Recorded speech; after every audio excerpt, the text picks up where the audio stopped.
भारत को नेपाल में एक बड़ी कामयाबी मिली है।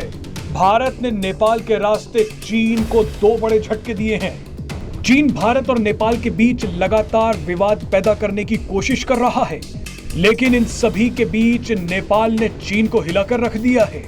चीन को सबसे पहला झटका तब लगा जब नेपाल ने अपने देश के सबसे बड़े हाइड्रो पावर प्रोजेक्ट का काम भारत को सौंप दिया। आपको बता दें कि यह प्रोजेक्ट नेपाल के लिए बेहद अहम है, लेकिन चीन समेत 3 देशों ने नेपाल का साथ नहीं दिया, लेकिन भारत नेपाल की मदद के लिए आगे आया। अब नेपाल में बनने जा रहे इस प्रोजेक्ट का काम भारत पूरा करेगा। यह हाइड्रो पावर प्रोजेक्ट इतना बड़ा है कि इससे नेपाल की लड़खड़ाती अर्थव्यवस्था को बड़ा फायदा मिलेगा। अब आपको उस दूसरे झटके के बारे में बताते हैं जिसने चीन को परेशान कर दिया है। चीन से चल रहे विवाद के बीच भारतीय थल सेना के प्रमुख जनरल मनोज पांडे अचानक नेपाल के दौरे पर पहुंच गए हैं। भारतीय सेना प्रमुख मनोज पांडे का यह नेपाल दौरा बेहद ही अहम माना जा रहा है। श्रीलंका के हालात कई देशों के लिए सबक हैं।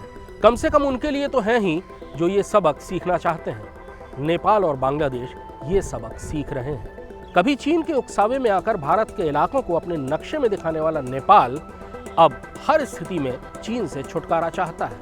चीन के प्रोजेक्ट्स कैंसिल हो रहे हैं और उन्हें भारत को दिया जा रहा है। नेपाल के भारत से सदियों पुराने सांस्कृतिक, धार्मिक और पारिवारिक रिश्ते रहे हैं। दोनों देशों के निवासियों का धर्म एक है और आपस में रोटी बेटी का संबंध रहा है। लेकिन एक रिश्ता सेना का भी है जो बहुत ज्यादा मजबूत है। भारत और नेपाल के नागरिक सदियों से एक दूसरे के राज्यों की सेनाओं में भर्ती होते रहे हैं। 200 सालों से ज्यादा समय से गोरखा सैनिकों का भारतीय सेना में एक महत्वपूर्ण स्थान रहा है।